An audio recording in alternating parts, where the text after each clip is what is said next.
Assalamualaikum warahmatullahi wabarakatuh. Perkenalkan, nama saya Ainun Mailani dengan nomor induk mahasiswa 19290422021, kelas PTIKC 2019. Perkenalkan, nama saya Saskia, NIM 192904027, kelas PTIKC 2019. Perkenalkan, nama saya Elvira Nur dengan NIM 192904024 dari kelas PTIKC 2019.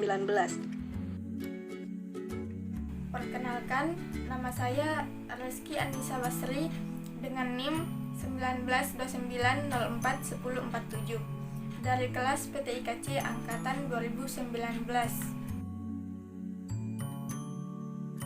Perkenalkan, nama saya Delia, kelas PTIKC 2019 dengan NIM 1929000029. Nama saya Andi Nurrahida dengan NIM 19290410559 dari kelas PTIKC 2019.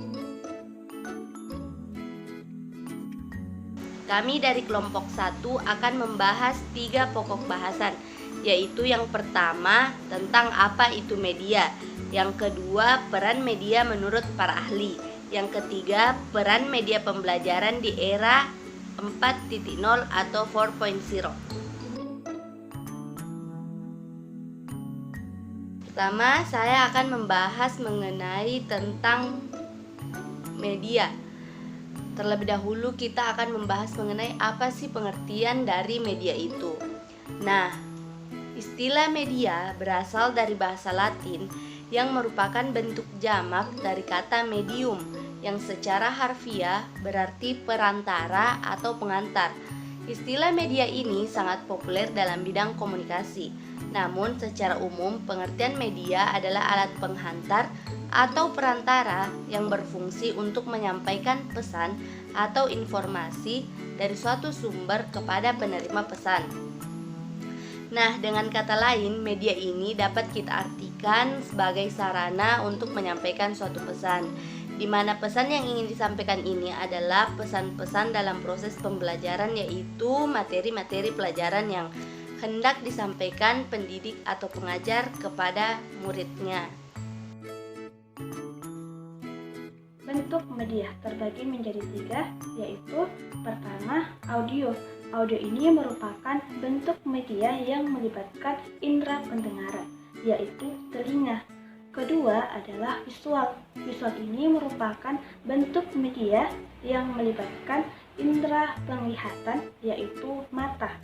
Nah, yang ketiga adalah audiovisual. Audiovisual ini adalah bentuk media yang melibatkan indera pendengaran dan indera penglihatan secara bersamaan dalam satu proses.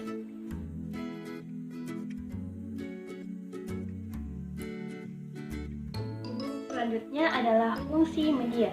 Yang pertama adalah sarana informasi kepada masyarakat. Kedua, sarana mengekspresikan pendapat, ide, dan gagasan kepada masyarakat. Yang ketiga, sarana pendidikan kepada masyarakat secara umum. Yang keempat, sarana pengawasan atau kontrol sosial kepada masyarakat. Yang kelima adalah sarana untuk mendapatkan hiburan atau relaksasi. Nah, yang keenam adalah untuk mengurangi keterbatasan ruang. Peran media pembelajaran. Bagaimana peran media pembelajaran menurut para ahli? Nah, pendapat yang pertama, menurut Hamalik Arsyad 2002, media pembelajaran berperan dalam membangkitkan keinginan dan minat yang baru, membangkitkan motivasi dan rangsangan kegiatan belajar, dan bahkan membawa pengaruh-pengaruh psikologi terhadap siswa, sehingga mendukung tercapainya kompetensi siswa termasuk dalam mata pelajaran ekonomi. Nah, dari pengertian tersebut dapat kita ketahui bahwa media pembelajaran berperan dalam membangkitkan minat baru, motivasi, bahkan membawa pengaruh-pengaruh psikologi terhadap peserta didik. Pendapat yang kedua, menurut Musfikon 2012, mengatakan bahwa media pembelajaran sebagai alat bantu berupa fisik maupun non-fisik yang sengaja digunakan sebagai perantara guru dan siswa dalam memahami materi pembelajaran agar lebih efektif dan efisien. Baik, pada kesempatan kali ini saya akan melanjutkan materi yang telah dibahas sebelumnya oleh teman kelompok saya, yaitu tentang media pembelajaran menurut para ahli. Nah, menurut Mudofir pada tahun 1993, media pembelajaran berperan sebagai sumber belajar. Secara luas, media dapat diartikan dengan manusia, benda, ataupun peristiwa yang membuat kondisi siswa untuk lebih memungkinkan memperoleh pengetahuan, keterampilan, ataupun sikap. Kemudian Sidik Bagas pada tahun 2018 mengatakan media pembelajaran berperan membangkitkan keinginan dan minat mahasiswa untuk belajar. Bukan hanya membangkitkan motivasi untuk belajar, namun membawa pengaruh positif bagi psikologi mahasiswa. Sebab media pembelajaran dapat memperlancar interaksi antara dosen atau guru dengan peserta didik. Sedangkan Arif Sadiman menguraikan peran media pembelajaran, yaitu memperjelas penyajian pesan agar tidak terlalu bersifat verbalistik atau dalam bentuk kata-kata tertulis atau lisan belaka, dan mengatasi keterbatasan ruang, waktu, dan daya indera. Peran media pembelajaran di era 4.0. Era revolusi industri 4.0 merupakan era di mana hampir semuanya dikendalikan oleh teknologi, termasuk di dalamnya dunia pendidikan. Salah satu dampak dari era 4.0 yaitu semakin banyaknya media pembelajaran berbasis teknologi, sehingga memudahkan para pengajar menyampaikan materi meskipun tidak dengan tatap muka.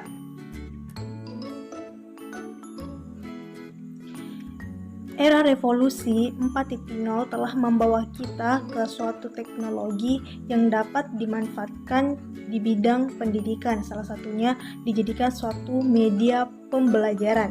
Nah, pada saat ini komputer sudah sangat memasyarakat dan semua sekolah telah memiliki perangkat komputer, baik digunakan untuk administrasi sekolah maupun digunakan dalam pembelajaran di kelas. Nah, dengan adanya media komputer dapat mempermudah guru dalam memberikan penjelasan-penjelasan atau materi yang masih bersifat abstrak dan sangat sulit untuk dijelaskan. Maka dengan adanya media pembelajaran tersebut justru sangat mempermudah siswa dalam memahami materi yang diberikan. Adapun peran media pembelajaran antara lain: 1. Memperjelas penyajian materi agar tidak hanya bersifat verbal. Artinya, dengan adanya media pembelajaran, sesuatu yang hanya bersifat verbal atau dalam bentuk kata-kata tertulis atau hanya sekedar tulisan kini dapat digambarkan, tentunya dengan memanfaatkan teknologi yang berkembang di era 4.0. Nah, kemudian yang kedua, mengatasi keterbatasan ruang, waktu, dan daya indera. Misalnya sekarang adalah pandemi COVID-19. Semua pekerjaan atau semua pendidikan dilakukan di rumah atau belajar dari rumah, sehingga untuk pembelajaran seperti laboratorium itu dilakukan secara menggunakan teknologi yang ada. Seperti itulah sebuah media menjadi sebuah solusi dari keterbatasan ruang kita, dari keterbatasan dari kondisi yang ada seperti sekarang ini. Nah, kemudian yang ketiga adalah penggunaan media secara tepat dan bervariasi dapat mengatasi sifat pasif anak didik. Dengan adanya media yang bervariasi, unik, dan menarik dapat meningkatkan motivasi peserta didik dalam belajar. Nah, kemudian yang keempat adalah menghindari kesalahpahaman terhadap suatu objek atau konsep.